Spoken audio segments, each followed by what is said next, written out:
And blessed to be with you, Kevin Miller in the morning, KIDO Talk Radio, as we continue our coverage on hemp versus marijuana here in the Gem State. And we're not down with hemp.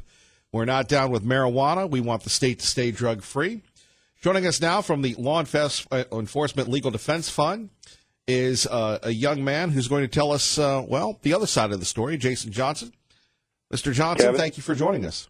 Good morning. Thanks for having me. So this seems to be going on in states all across the country, sir, where people are talking about the legalization of marijuana. It's good, it's fun, it's harmless. Your thoughts, sir? Well, I mean, it's apparent. You're exactly right. State after state is really across the country looking at legalizing recreational marijuana. Some, as you know, many states already have, Washington State and Colorado being first among them. And, you know, really the question is one of what are advertised by proponents as being the main advantage, or one of the main advantages of legalization, is that you get rid of the black market in marijuana. And it appears that's actually not the case. You don't actually get rid of the black market. In fact, in some cases, it actually makes the black market worse. And when you have a black market in anything, that contributes to violent crime because there's competition for market space, and you know you see that in any vice, and marijuana is no exception. So, really, just to use a couple of examples. I mean, in Colorado, in the city of Denver, homicides are dramatically increased since they legalized. For example, in 2013, they had 36 homicides in the city of Denver, and last year in 2018 they had 67. Seattle had similar increases between 2013 and 2018. The two big cities in the two states that were the first to legalize. And the District of Columbia is seeing similar increases in violent crime since legalization. And yet, Mr. Johnson, these aren't reported. All we get is how it's wonderful and everything else. But as a person who has dedicated himself to law enforcement, I don't understand the whole idea of flaunting the federal law, which still makes it illegal. That's why the folks that, you know, in these states that are legal, they can't use the banks. Yeah, I mean, there's all kinds of problems. I mean, I think it's safe to say that many states have sort of put the cart before the horse. They've legalized marijuana without having a really good system for rolling it out. So even for states where, the liberal states that think this is good public policy, they just don't have a good system. So the dispensaries, as I've referenced, the legal dispensaries in states like Washington State and Colorado, now California, they heavily tax marijuana. They heavily regulate marijuana. And because of that, the pricing structure is such that the black market is still way cheaper, and users are much more comfortable dealing with, their typical dealers where there's no records of the transaction. They pay less money. They have familiarity with the dealers. And all that. And as you pointed out, even in the states where it's legal, quote unquote legalized, it's still federally illegal. So at any moment, federal law enforcement could come in and shut every one of these dispensaries down. Yet the feds don't seem to do that. It's almost like they're turning a blind eye. And even though the president has a more law enforcement friendly administration than his predecessor, who opened up Pandora's box, why don't the feds just say enough already? And I know you're not, Mr. Johnson, you're, you have your limits on your jurisdiction, but why don't the feds just enforce the law? Well, I think it's just been politics. I think there's a lot of pressure from legislators in those jurisdictions to try to keep a hands-off attitude at the federal level. The Obama administration had a formal policy of not intervening in states where they had chosen to legalize marijuana, that the DEA and other federal law enforcement would take a hands-off approach. And, I think we've seen, even though I don't believe the Trump administration has that formal policy in practice, we just haven't seen them go after the distribution of marijuana, quote-unquote, legally in states that have chosen to legalize. But really, when you look at the violence that is associated with the illegal marijuana trade, even in legal states, that is an area where the DEA and other federal law enforcement are getting involved because they recognize the danger associated with that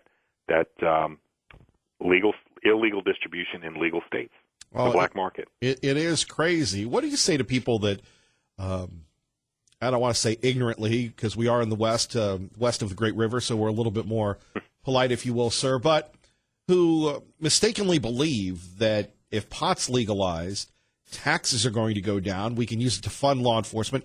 In Port Ontario, Oregon, you had the pro-pot promoters actually flood this little town, outspending the opposition 4 or 5 to 1, so they could get their pot shops in there.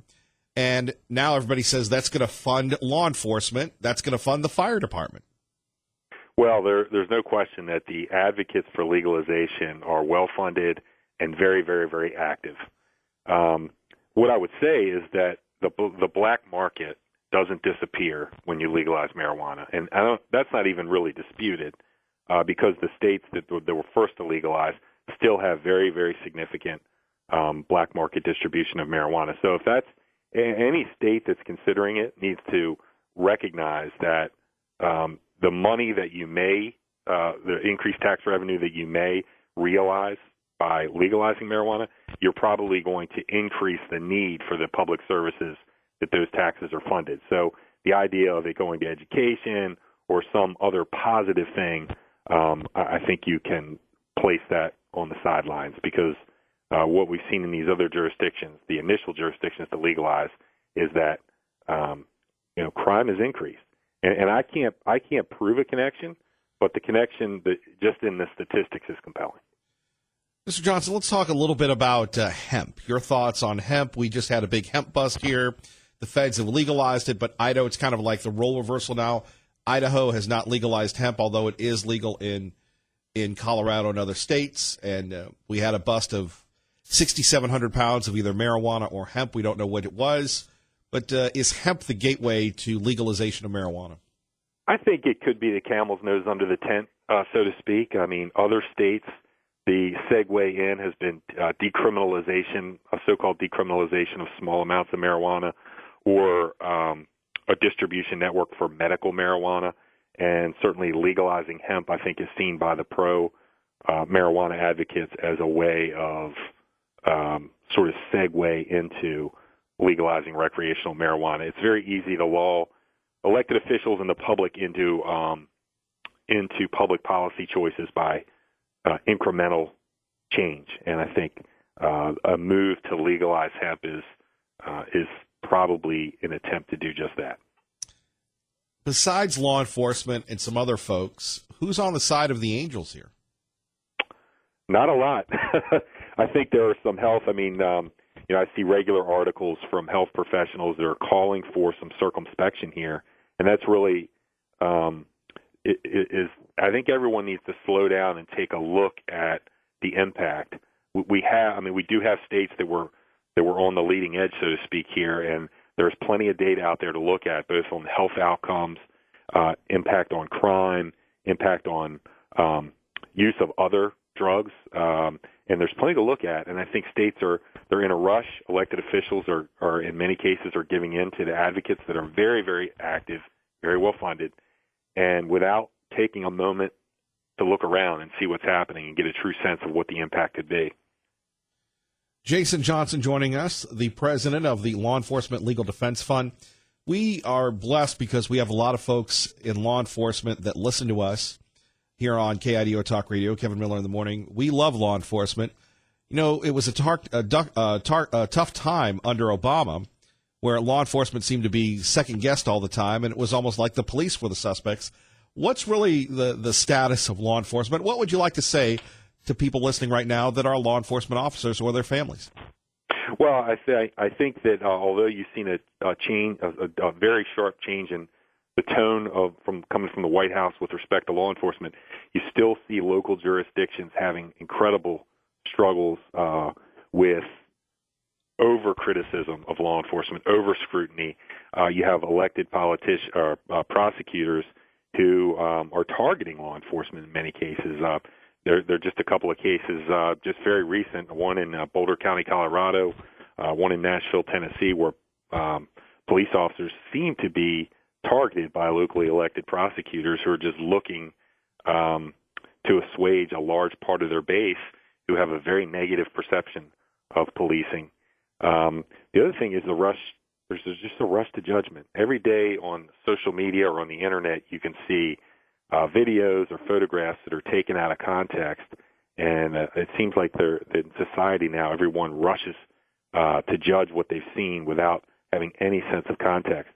Law Enforcement Legal Defense Fund, a main stay of our work is supporting law enforcement officers who've been wrongfully charged with just doing their job.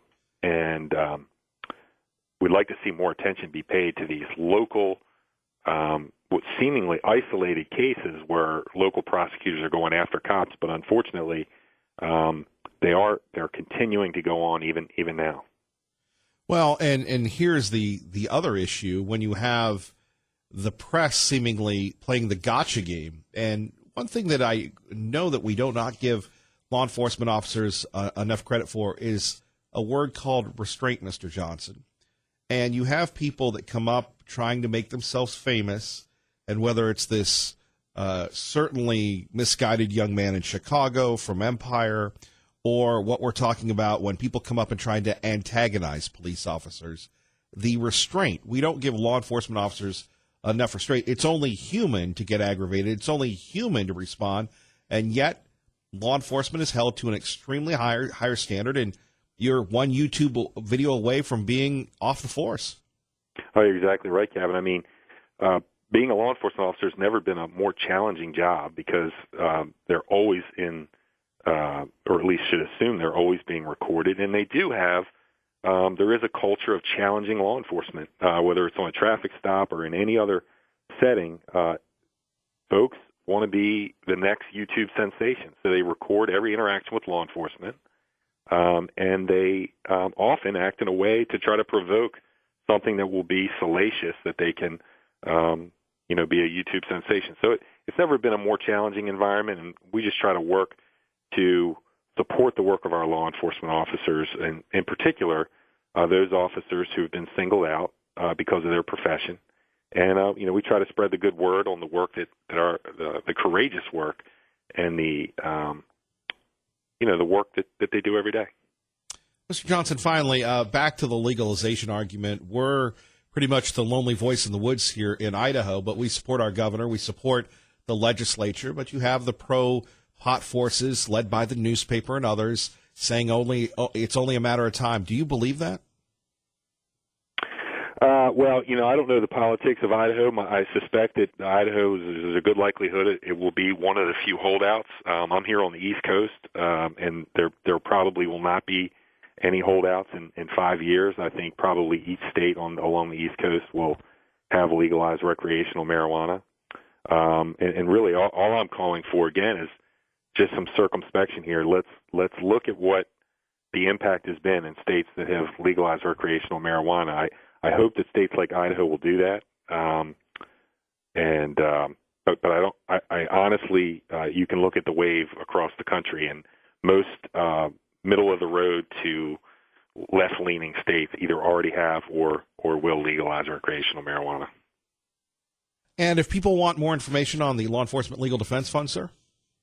Yeah, it'd be great for them to visit our website at policedefense.org. It provides a lot of detail there on the work we do and the officers we support. Mr. Johnson, we'd love to have you back. Thank you for your insight. Thanks, Kevin. Appreciate it. Thank you, sir. Appreciate you.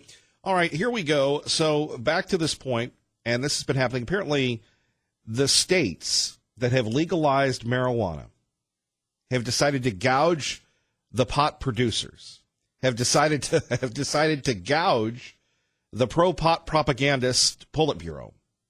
Does that make sense? It's before 6:30, so everything is on the table.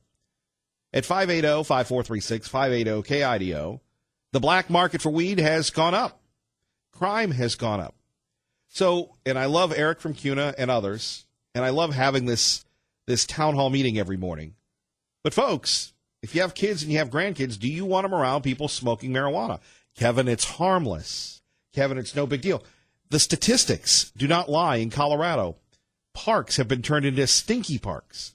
Now you've got pot processing plants in states like California and Oregon actually being blown up because they're not safe. Why mess with it? And you know how it is. Oh, we're going to make all this revenue, yet all the revenue has to be paid for support services. Really appreciate Mr. Johnson. Really appreciate the work of law enforcement.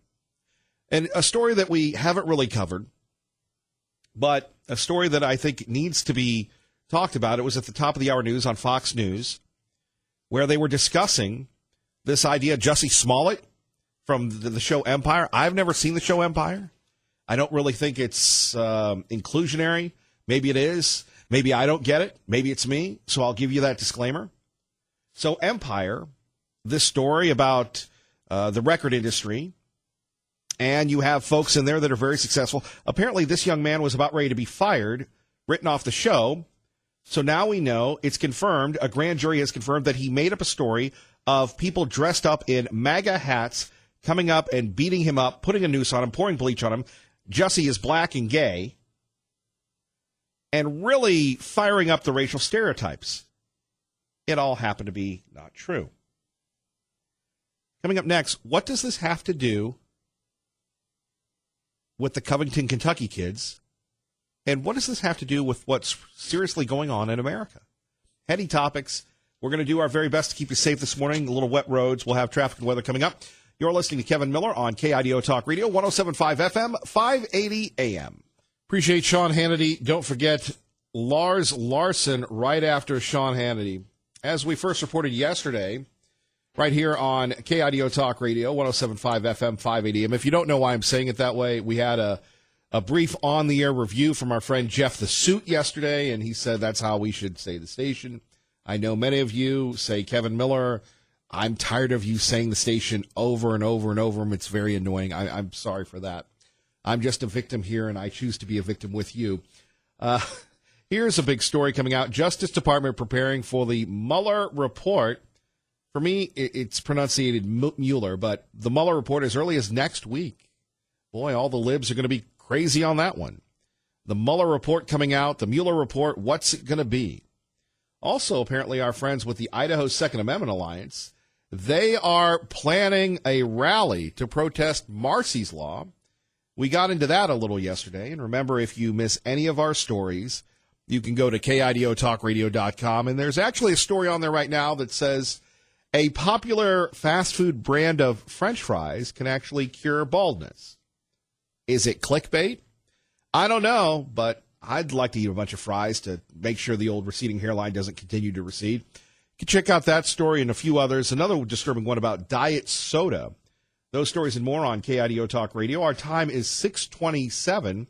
Let's get you to work safely and on time. Good morning, Dave. I'm just jealous Evans Eric Gabbard. And I'm Kevin Miller in the morning. Coming up, Jussie Smollett. He's an actor, but how important is it that he's been busted for fraudulent hate crimes, fraudulent race crimes, fraudulent gender crimes, right? We'll talk a little bit about that, get your thoughts on that. The Mueller report set to be released next week. Oh, it's going to be good, isn't it? And the Senate, the state Senate saying no to a cell phone ban when driving. You know, in other words, mandating that you have to have hands-free device. Is this a victory for individual liberty or making our roads that much more dangerous? Those stories and more coming up. But first, you're listening, say it with me, everybody, KIDO Talk Radio, 107.5 FM, 580 AM, on your radio dial or on the KIDO Talk Radio app. Time to find out what's happening with you and your world. Good morning, Maggie. Good morning, Kevin. And don't forget the KIDO Talk Radio app. It is free. And the KIDO Talk Radio newsletter, when you could find out such stories as winter driving safety tips. Of course, that story right now posted on our website, KIDOTalkRadio.com. Another great story that I'm posting on my Kevin Miller Show Facebook page as soon as the Commodore 64 computer loads it, is exploding pot factories in states like California and Oregon cause safety issues where workers have been hurt, where workers have, in fact, had an issue of, well, life and death concerning the exploding pot factories. And, of course, those stories go underreported within our friends within the mainstream media. Coming up, we're going to talk about Marsy's Law. Take your calls on that. Of course, you can always reach me at 580-5436, 580-KIDO, 107.5 FM, 580 AM. Do want to remind you, coming up, we'll be back to promoting our schools, securing our future. That's going to be starting next week. We're going to be at Vision Charter in Caldwell, although it's kind of close to Nampa, and looking forward to that thanks to our friends at CapEd Credit Union and Team Mazda Subaru. Joined now by Fox News Radio's Jeff Monasso. Jeff, good to have you with us this morning. Thanks, Kevin. Good to be with you. And you're going to have to lead us on this because my computer is frozen. So what are we discussing today, sir? We are discussing, a couple of different things, probably, because I'm in Chicago, and that's where Jussie Smollett is in police custody. But we were talking about Nicholas Sandmann, the Covington Catholic student, whose attorney talked to us yesterday after a $250 million lawsuit against the Washington Post, saying that the 16-year-old Covington Catholic student was crucified last month, labeled a racist, and defamed across media platforms after that viral video from Washington's March for Life, according to his attorney, misrepresented the MAGA hat-wearing white Catholic teen. So they contend that the Washington Post was first out of the gate in terms of their coverage that they deem defamatory. So they were first out of the gate in terms of the lawsuit, so $250 million. And their attorney tell us that 30 to 60 days, in a couple of months, we'll have plenty more individuals and outlets that they think are liable for defamation, and we've seen the list. I mean, it's CNN, it's MSNBC, it's Kathy Griffin, it's Alyssa Milano, and it's a host of people who work for those platforms, CNN, MSNBC, and others, Chuck Todd. They hope that this message, the attorneys hope that this message, this suit sends a message and restores journalistic ethics, at least for those who it applies to. The Washington Post obviously vowing a challenge. Well, the Washington Post has deep pockets, owned by Amazon, Jeff Bezos, and everybody else. What do you think the broader outcome could be? I don't know how rich the attorneys are for the Covington kids. I mean, they're going after some big money folks. Well, they're very successful. This is the same attorney, the same group that sued, I believe it was MSNBC or NBC, on behalf of Richard Jewell, who was accused in the Atlanta bombing initially by media reports, and it turned out he wasn't responsible at all, and they won that judgment for Richard Jewell, and as far as the outcome, I don't know where it's going to go legally. I don't know. We'll have to wait and see. But I think that, like this story and the Jussie Smollett story, I think that journalistic ethics are going to have to be reviewed. And with social media now, I mean, everybody's a journalist, and everybody can say, as a matter of fact, that, like in the Jussie Smollett case, he was in fact attacked by two racist Trump supporters, where the word alleged seems to have gone by the wayside, and so I think that hopefully, if anything comes out of these, journalistic standards and ethics, and to maybe take a breath, not to take information wholeheartedly as fact and to run with it so quick. People are so quick to want to be first and not to be right these days. How is the bombshell that is the Smollett case hitting Chicago? So playing out. He's in police custody. 5 a.m. this morning, he turned himself in away from cameras. He's awaiting a bond hearing later this afternoon, but we're going to hear from the police chief, Eddie Johnson, here in about an hour or so on these charges of felony disorderly conduct and the accusations that Jussie Smollett, black gay actor, made a false police report that he was attacked by, again, Trump supporters. So is this about Donald Trump? Is the Covington case about Donald Trump? The argument can be made that it is. That's going to have to be sifted through as well. Jeff, we always appreciate you. Thank you for joining us and your insight this morning, sir. You bet. Jeff Monasso joining us, Fox News Radio, exclusively here in the Treasure Valley on KIDO Talk Radio, 107.5 FM, 580 AM. Tom Munns, TomMunns.com. Munns Tom on Twitter joins us now. Good morning. Good morning, Kevin. You mentioned a couple of really cool things. I thought I would share some information. First of all, I think the commercial that we were talking about with Medicaid, where it says that the federal government is funding 90%, and we have our newly elected governor, with all due respect, that actually believes that that's a good thing. I'm not feeling respected, and I don't think parents with children should be respected either, or should feel respected either, because the fact that the federal government isn't a bank. And here you have the states that are calling for a constitutional convention because the federal government is out of control and they're spending way too much money, but you have states with their hand out. It's the most ironic inconsistency that I think I've ever seen. So the idea behind the Medicaid thing is so we can live today. This is how selfish we are. We have to live today so the kids can suffer with this ginormous debt tomorrow. And so I don't really believe that it's actually securing our kids' future at all. With regards to Marsy's law, we've got arbitrary politics in the color of law right now. That's what I call it. Now what it does is it gives special rights to special people, and I want to know why equal justice under the law isn't good enough. Why is it that victims deserve special rights? Why can't we all enjoy the same rights from government? Here's why. Because rights come from God. They don't come from the government. So anytime you have the government that creates a statutory bastardization of law, I would say, or jurisprudence, what we have is we have a problem where the government ends up instituting chaos rather than keeping the peace as it was supposed to. Then you take that a little step further, and you've got a law that actually allows the unelected bureaucratic agencies like law enforcement to be able to arrest people without a warrant under certain situations. Now I'm going to ask you something. Right, but they did propose that because of the school shootings. I don't know how far that's gotten, but we did talk about that last week. The fact that we're even talking about it, Kevin, is ridiculous because what it does is there is no check between the freedom of the people and the power of a bureaucratic agency. Now, I'm going to tell you, it isn't that I don't understand why they want to do it.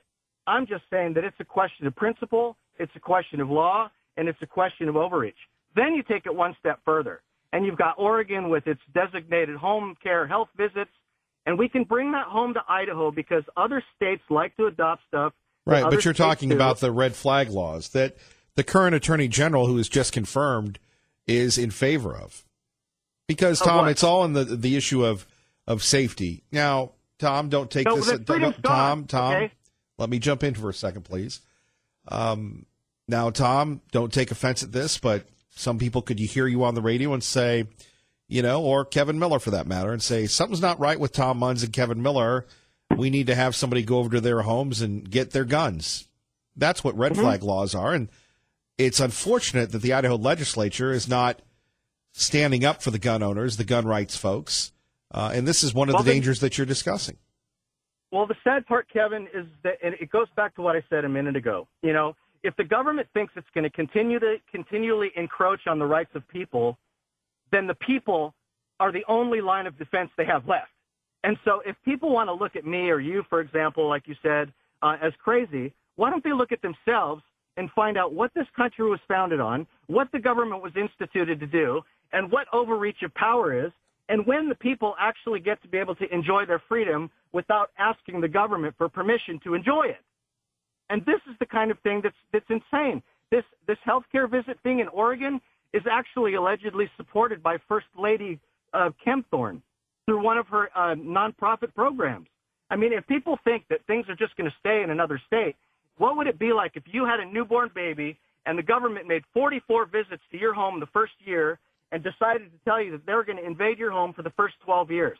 Now, I'll tell you something. You could think I'm as crazy as I want, but I have a right to defend my home, and I have a right to be able to back government off when it's encroached. And more people need to learn that because it is part of who we are as Americans. It doesn't make me crazy. It makes them crazy. Sure, but back to Marsy's law, because this has been debated. And I'm going to tell you a little story that initially I was in favor of Marsy's law. I think that people should have an opportunity, and we could debate the idea of victims, but in the case of time, we won't. And then I had somebody say, Kevin, this is a backdoor to get our guns. And I asked the people that are lobbying for Marsy's law, I have reached out to them to get the proponents on, and they must be fearful of this audience. They must be incompetent because we gave them several time slots and we haven't heard back from them. They don't want to engage in the public, and if you have nothing to worry about, nothing to fear, then you do it. But that seems to be what's going on. Tom, thank you for the call. Yes, my computer's still locked up, but we will continue to drive on. So the Mueller report, that's one thing. Number two, let's stick to state issues here. This is something that many of you disagreed with me on, the idea of a hands-free law in the state of Idaho. As we have on KIDOTalkRadio.com. No, I didn't write that story yet. Anyway, in the state Senate, it failed to get out of committee. Conservative Senator Jim Rice's bill, actually, I think I did, 15-8, 18 voting against it, that would require hands-free driving in the Gem State. The opponents say we have a distracted driving law. The opponents say we don't need another law. And this is where Pat from Middleton and others can call me Big Lib Kev, but you want to stop people from being on their phones in their cars? The fines don't need to be $50. They need to be $200. Let's face it, when you go to Oregon, when you go to Nevada, you don't play around because the fines are that just horrendous. And it sends a message to people young and old. You know, we take for granted the beauty that we have and the freedom that we have to drive.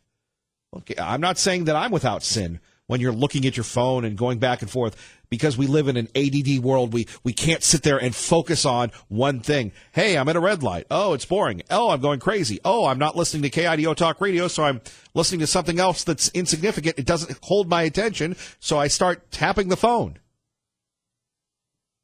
In the name of public safety, I think Jim Rice did a good call. I'm disappointed that the state Senate didn't follow his lead. Kevin Miller on KIDO Talk Radio. Thank you, Ray Amaya, for bringing that back a year ago today. That's what the libs were angry about. Those angry, devious little libs. Well, we try to inoculate you from them each and every morning. Blessed to be with you. Kevin Miller, let's go to the phones, joined by Representative Christy Zitto. Representative Zitto, good morning. Good morning, Kevin. How are you?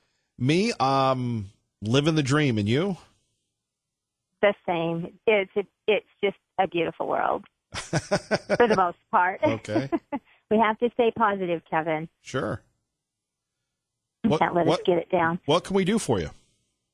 Well, I was just listening to your show, and I was just calling in to discuss a few things. I don't want necessarily a platform, but a discussion. I was listening about the hands-free cell phone thing, and we have distracted driving laws in the state of Idaho. And it would be good if maybe we enforce those laws more. We've all experienced it. We've all been sitting in the middle of traffic at a busy stoplight, and the car 2 or 3 cars ahead of us doesn't move.